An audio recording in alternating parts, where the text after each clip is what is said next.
Remember the moment you first stepped into leadership when the weight of leading a school became real? What if you have a roadmap to navigate those challenges, inspire your team, and create a thriving school culture? Dr. Rachel Edoho-Eket has done just that. As a blue ribbon school principal, best-selling author, she's helped countless educators step into leadership with confidence. What you're learning in this episode is how to lead with purpose and authenticity. Key insights from her book, The Principal's Journey.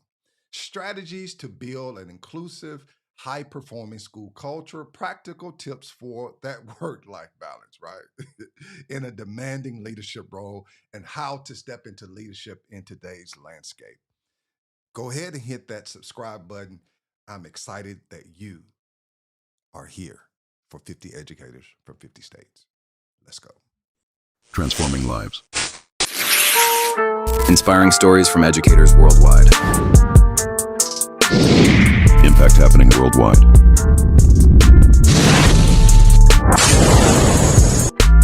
Your transformation starts here.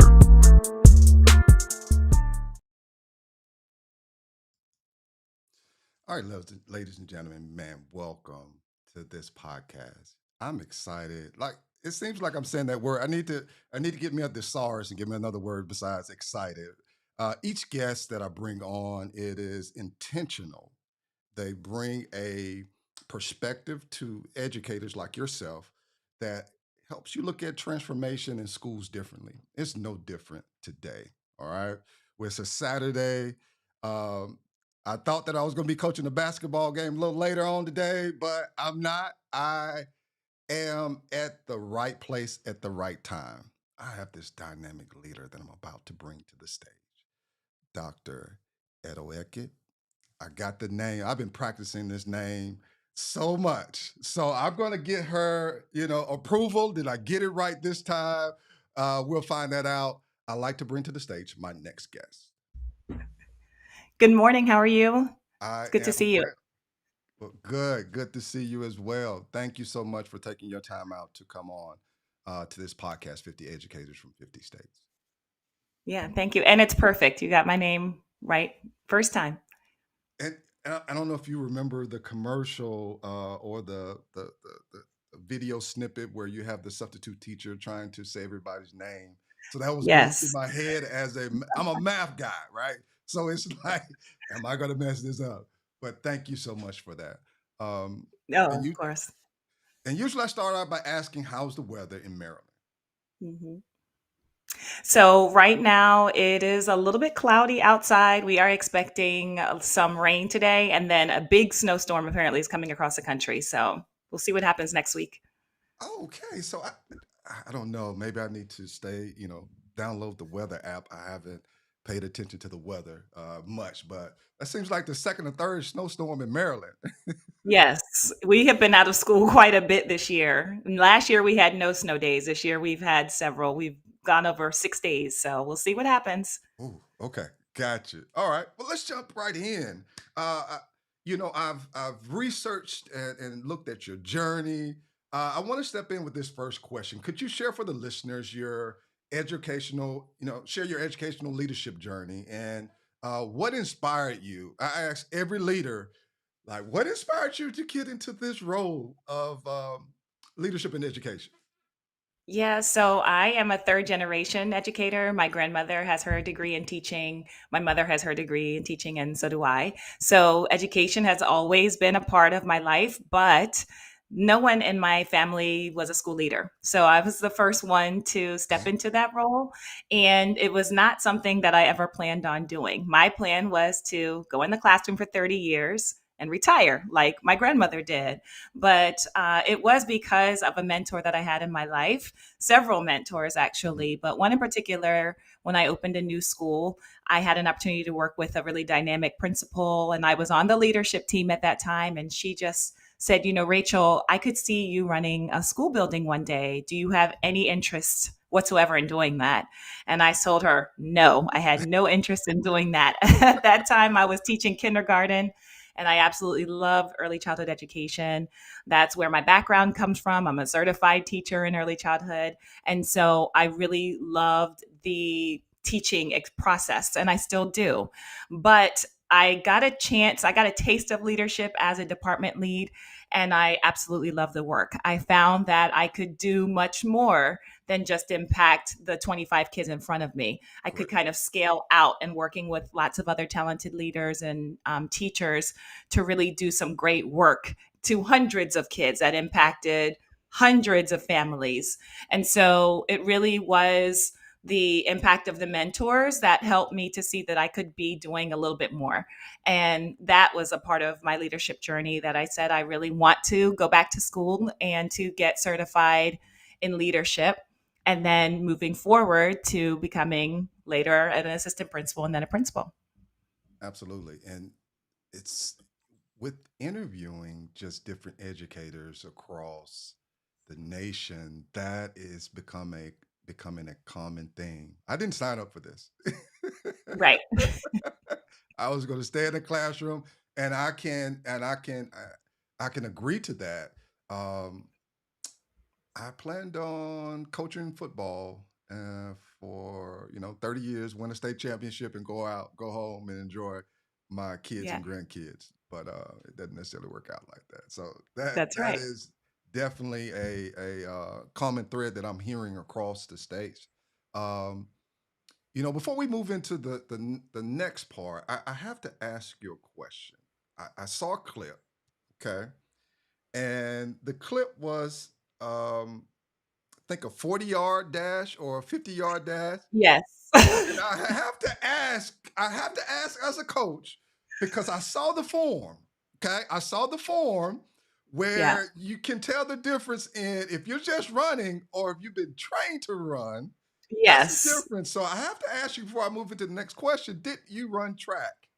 Yes, I did. I was an All American athlete in high school in the hurdles. So that's another part of my leadership journey that I talk about a lot is being a student athlete. I love being an athlete, and I think you learn a lot of lessons from being on a team. And so that athletic journey for me, really working with lots of different personalities, figuring out what everyone's strength is, and making sure we can work together for the best outcome for the team. That's what we do in the schoolhouse. So yes, I was an All-American in high school. I went for on to run at Temple University and was a conference champion multiple times as well. Yeah. Okay, I had to point that out. I know that wasn't necessarily on the question, but when I saw the clip this morning, I was like, you look at the form, you're like, hold up. And the difference you see in it is not just the arm movement, but you watch how the legs are and you run under. So yeah, we'll move on. But I was like, I saw that. Just know I'm retired. You know what? That race told me it's time to pivot. We've had to do something different. So that was last year. I'm doing some different stuff for field day moving forward. I'm getting old now. I, I understand. I'm with you. So moving to this whole idea of just leadership, leadership is influence, but I would like to know, like, what are your core principles that kind of guide your philosophy as a leader? So I have several of them, but first of all, it is we have to be authentic in this work. We have to model what we want everyone to be doing. So for me, what does that look like? Well, when I walk into school, I'm greeting everybody. I'm learning everyone's names. I'm saying, "Good morning, Tony. How are you? Did you have a great weekend? What are you looking forward to?" I'm giving hugs in the hallway. I'm Right. walking through, just having those touch points with everybody that I see. Oh, somebody was sick in your family. What's an update? How are they feeling? Right. So, really listening and staying in tune with people, being authentic in that way, showing a little bit of vulnerability when you need to, not all the time, but really making sure people know that you're a human being, that you have a life outside of this work. That's really important Right. because each of us have a life outside of this work. Correct. And we want to do all of the things to the best of our ability, not just in one place. So that's important to me is just to show myself as not only a principal, but also a wife, a mother, all the things that I do outside of the school. And then communication is extremely important to me. Communication is one of my strengths. And so I really try to make sure that I'm saying a message as consistently as possible in many different ways as I need to make sure that everyone understands. And I learned that during COVID time when I was a new principal, I shifted quickly to doing video announcements. We shifted over to more emails. We did text messages. We just found new ways to connect with families. And I've kept those things moving forward, and it's making a positive difference. And I think also another leadership principle I have is accepting feedback and getting better, right? So I am someone who has been coached my whole life. I know the importance of a coach. I know the importance of a mentor. That's how you become better. I'm a good listener, and I don't need to learn from experience. I will take somebody else's wisdom and I will move faster through that process, right? So I don't have to, learn through doing everything myself. I ask a lot of questions Yeah, and I ask for feedback, and I take that feedback and I try to make improvements. that's great. That's great. And especially that last one when you talk about feedback, that's important to make those real time changes. COVID taught, it's nationwide. It's bad experience, but COVID, you really found out if you're an educator or not, right? You found out if you Yeah. wanted to continue to be an educator. Let me rephrase Yes, absolutely. That's an important caveat because I went through that same process where I hit rock bottom in my career, and I questioned, actually, I don't think this is what I should be doing because I wasn't seeing how it was using my skill set, and it wasn't what I envisioned, right? It wasn't what I had seen my mentors experiencing in the past. When I had a vision of what a principal did, that wasn't what we were doing at that time.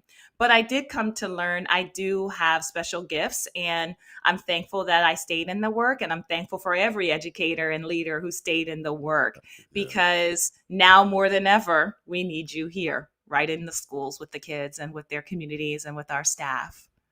Right. No, that's great. I like your perspective on it Yeah. as it relates to, you're navigating a place that no one knows how to navigate.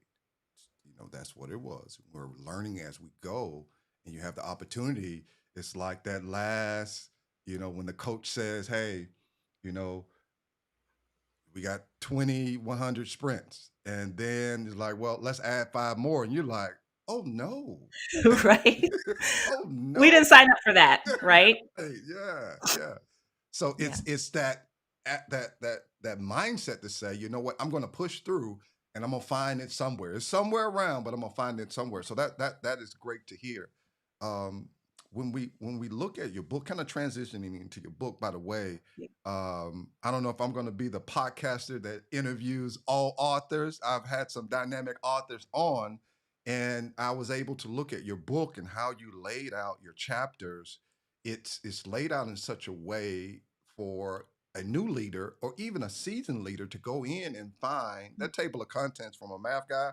Yeah. Let me give you thumbs up, Thank right? you. Got it right here. Thank you. Abs- Absolutely. So, in your book, The Principal's Journey, you provide the blueprint for inspiring leaders. Could you kind of discuss some of the key takeaways from your book, and how does this assist new administrators? Yes. So I wrote this book because every time when I would go outside and speak with groups, or I would speak with upcoming and aspiring leaders, they would say, Rachel, I love what you're doing, and I feel that I could do this job, but I don't know how to get through the process to get there. So most leadership books are already written from the perspective of you have the job, now what? My book takes it one step behind to Yeah, say, how do you get the job? What experiences do you need? How do you need to position yourself to be successful in this role right. once you get it? And so I really try to think through, if I did not have a mentor in my life, could I write a book for someone who also didn't have a mentor but had the skills to do the job? They just need some more direction. And so my book really does provide a step by step blueprint for anyone who wants to get into leadership. I start very early by talking about the job itself. What are the perks of being a school leader? What are some of the things that are challenges, because I think it's important to be honest up front. Here's what the job entails. Is this something that you still want to do? If so, keep reading to chapter 2, right? Yeah. Then in chapter 2, I talk about how do you prepare yourself? Do you have a mentor?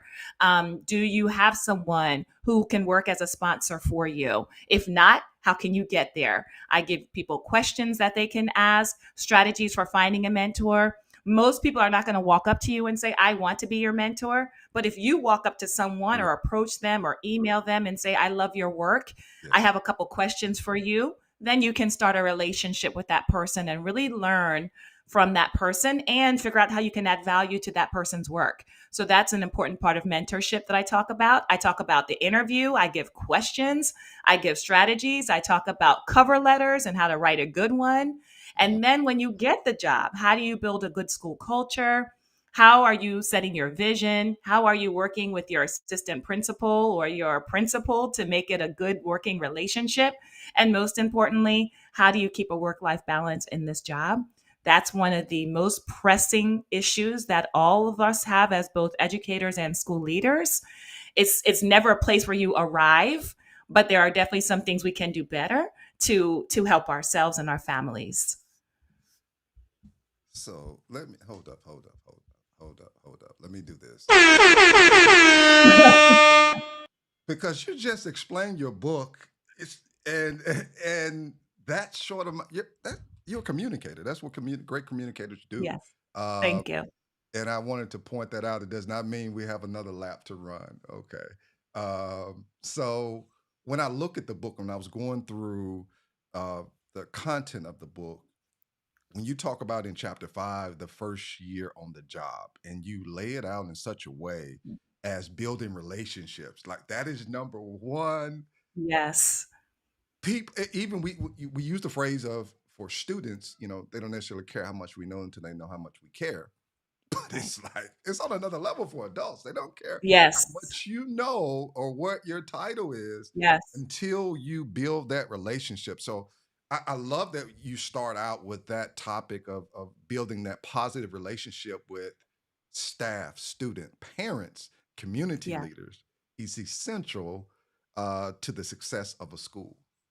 Yes. And this year, I transitioned into a new school. So I had been at my previous school as both an assistant and then was promoted to from AP to principal Yeah. over a 9 year span. So that was my only leadership experience was in one school, one incredible school community. Yeah. But this summer, I transitioned to a new school community. And I tell you, authentically everything in my book I have applied to myself transitioning to a new school, because in many ways, even though I've been a principal for 6 years, when you go to a new community, it's almost like you're new again. You have some things in your back pocket that you know work, but you still have to put in the work getting to know your teacher secretaries, your office staff, your new assistant principal, the team leaders, everybody. Then you want to meet those students and their families. So starting this summer, I just had an open door. Come and see me over the summer. And families just came in through the neighborhood. And I sat and conversed with them. We took pictures. I tried some magic tricks. I tried to do some different things that I hadn't Yeah. done before. And that foundation really set me off very positively in my new school community. So everything in my book, I have applied it to my own leadership. I want everybody to know that. So it works. It's been done. Everyone hears that it works, and we understand. And that's the unique thing about going into a new job. I stepped in to be a head coach at in a particular place in Mississippi, and you're excited about the job, Yeah. but there's some things you don't understand. One thing was Yeah. overlooked by me was you have a news station in the area, and you have to get on TV and talk Hmm. about the outcomes of a game, and it was like no one told me about this. No one Yeah. told- And that's different, right? That's a different lift. You may not have experience doing that. Yeah. Yeah, so that's Yeah. definitely different. And when we talk about this culture, we briefly just talked about relationships.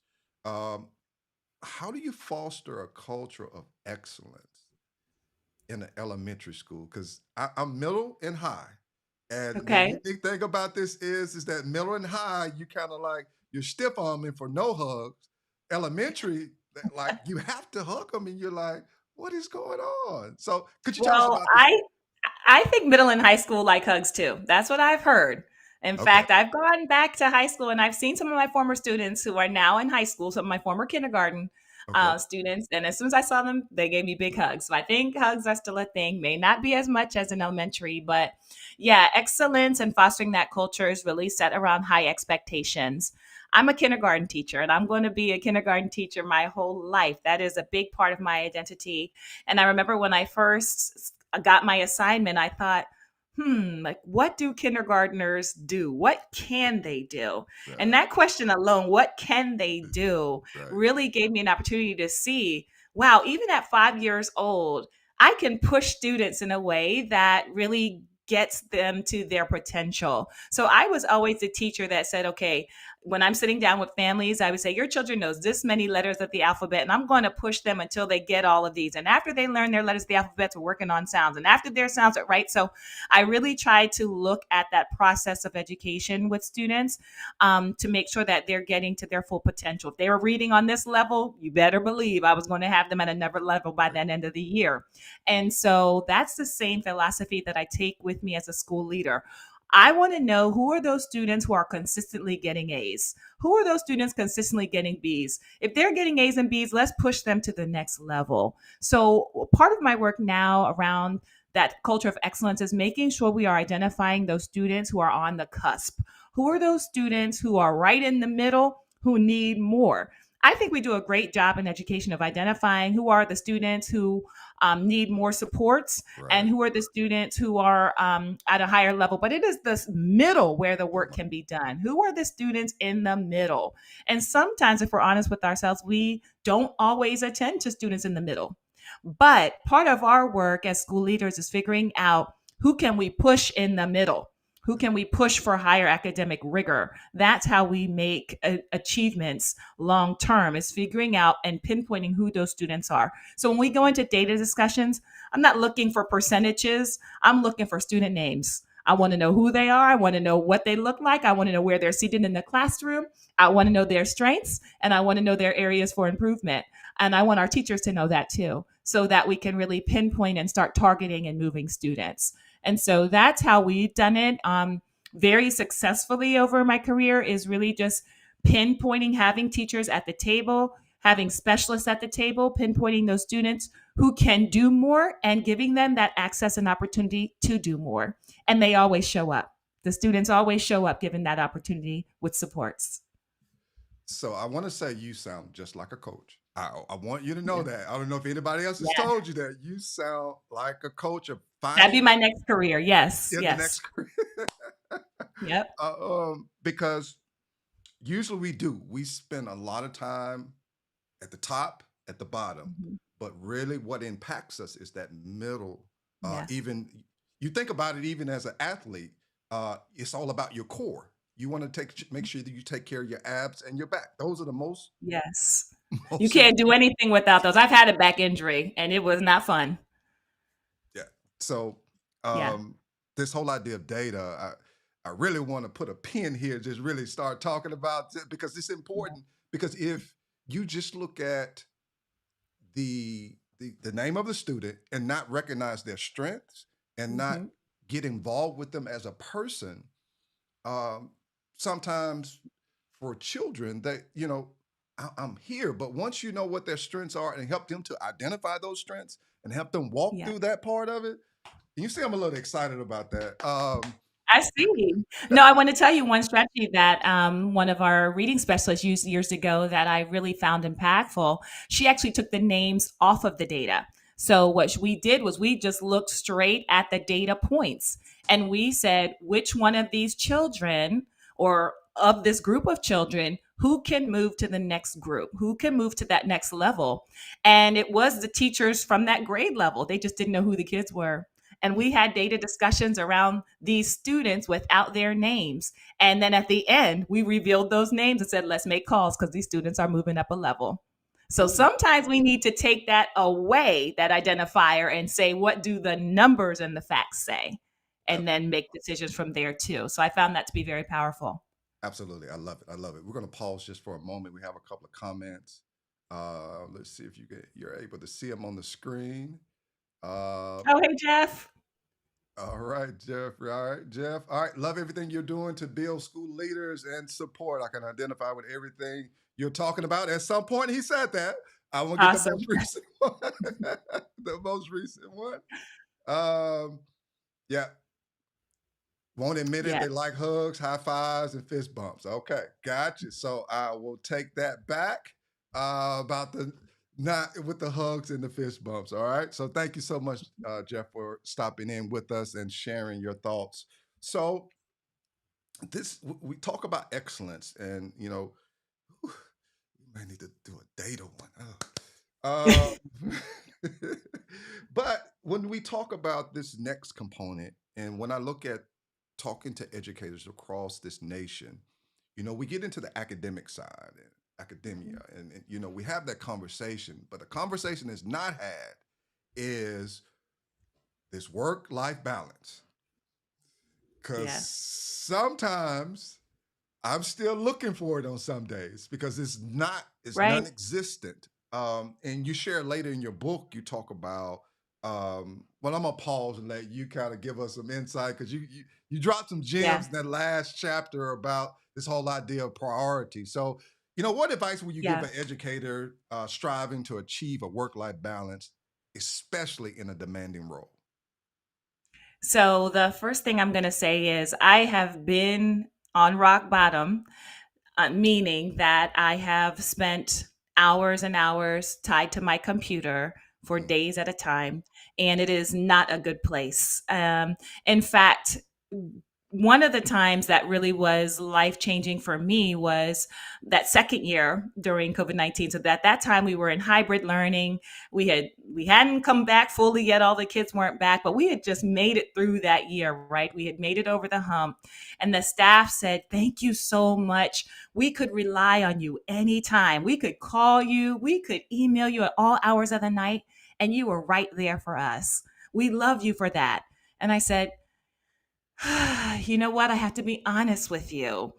That pace that I had, I cannot do that again."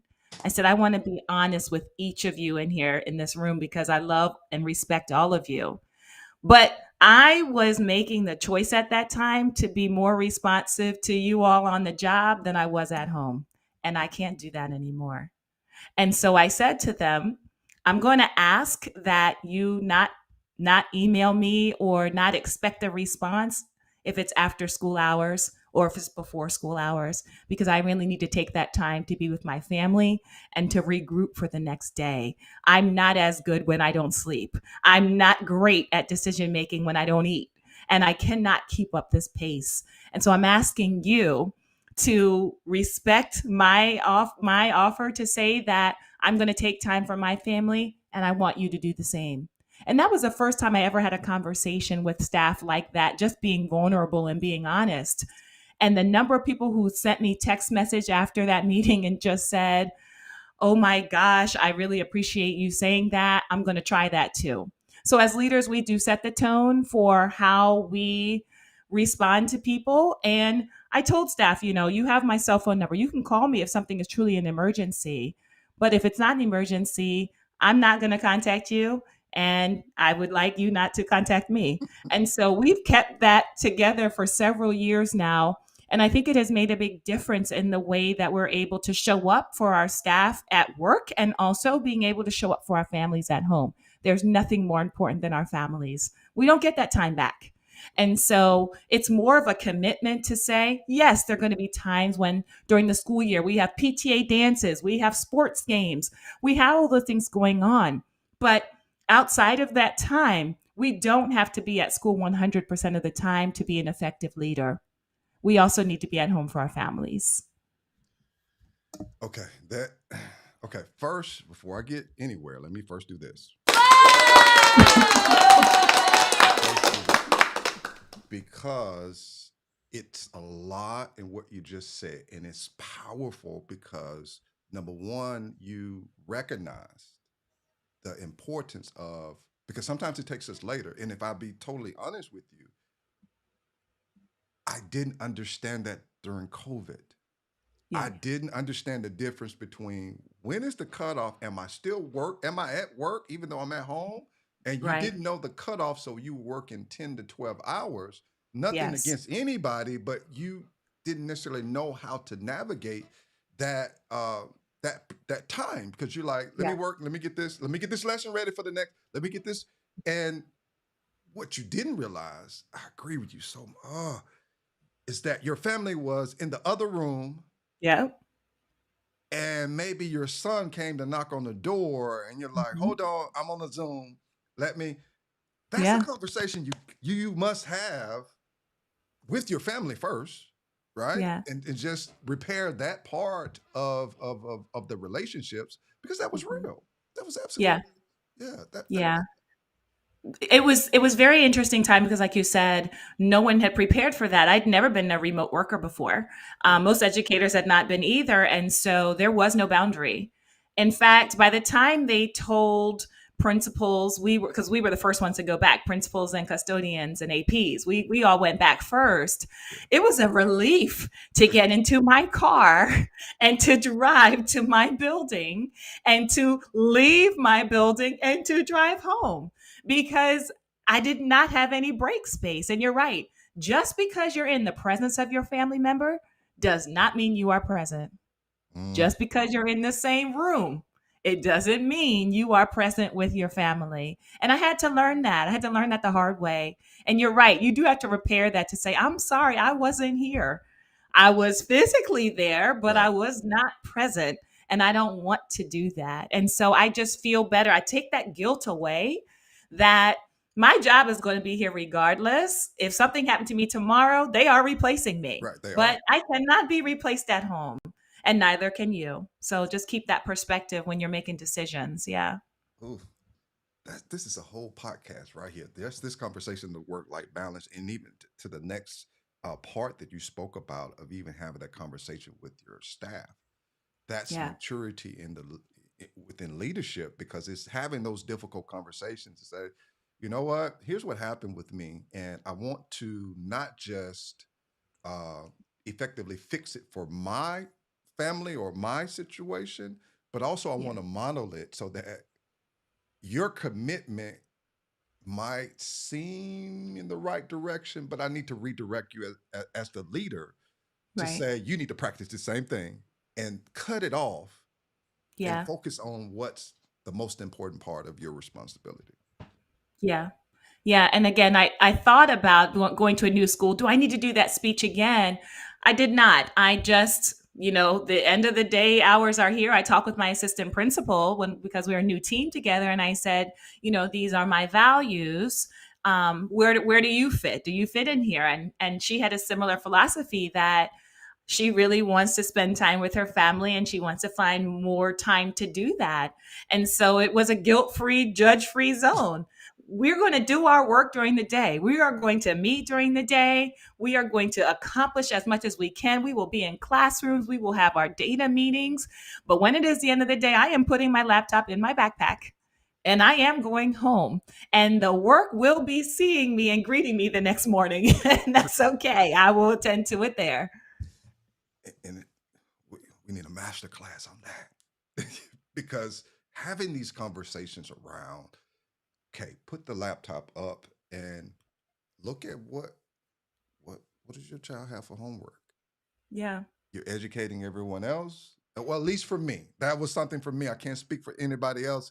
It was all right. What is my third grader doing with Hmm. fractions?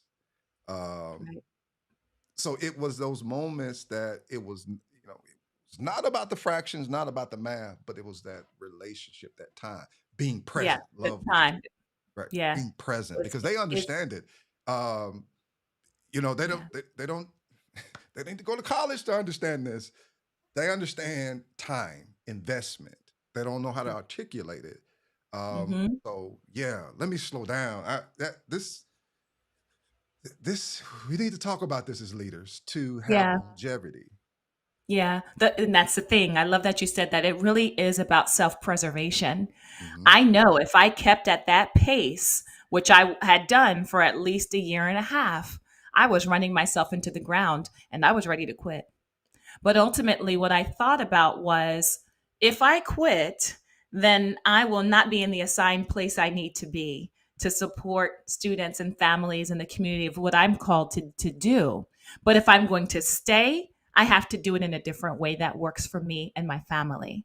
And so it's a work in progress, but I'm in a good place in terms of figuring out how to run my life, how to be a mom, how to be a wife, how to do president elect, now about to be president of our Maryland Association of Elementary School Principals, how I can do all of those things, being an author and a speaker, in a way that I'm comfortable with doing it, that I get my sleep at night. So I'm getting there, and the boundaries are the best thing without guilt. Without guilt. Absolutely.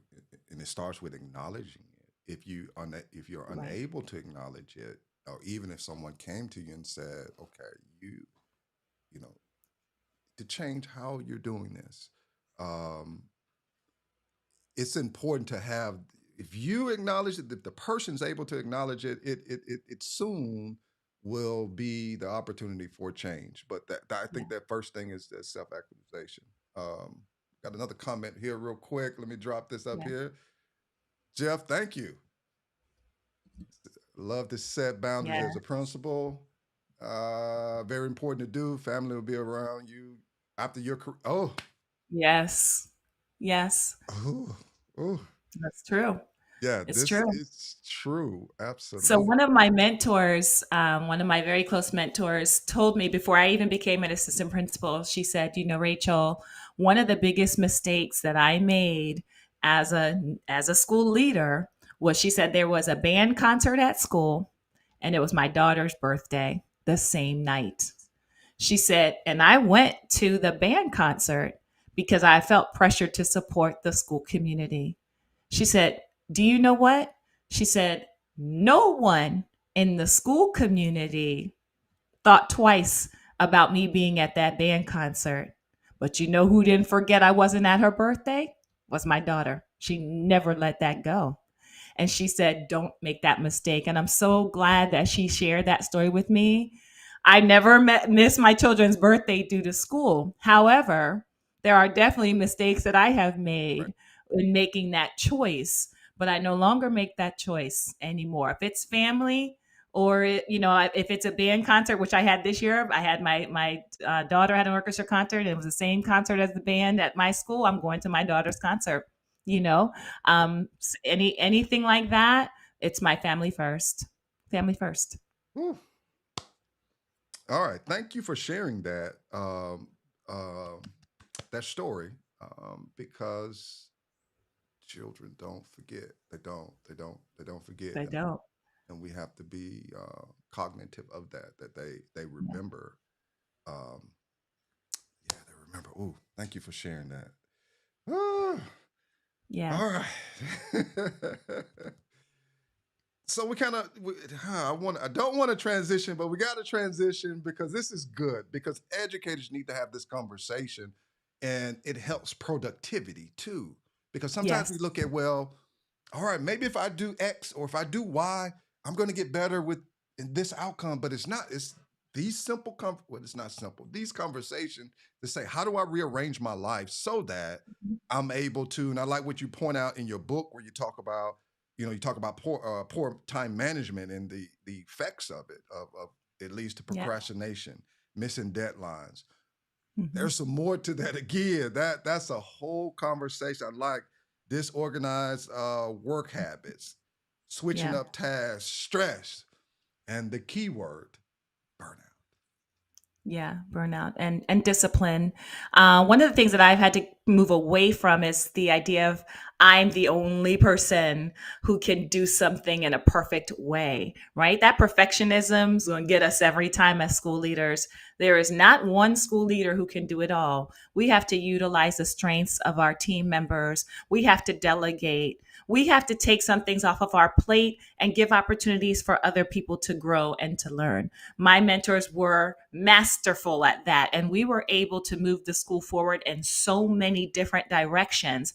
Because even though she knew what was happening, Hmm. she wasn't micromanaging everything. She was trusting that process. She was trusting us as new leaders at that time, as the new department teams, to Yes. do what we needed to do on behalf of kids.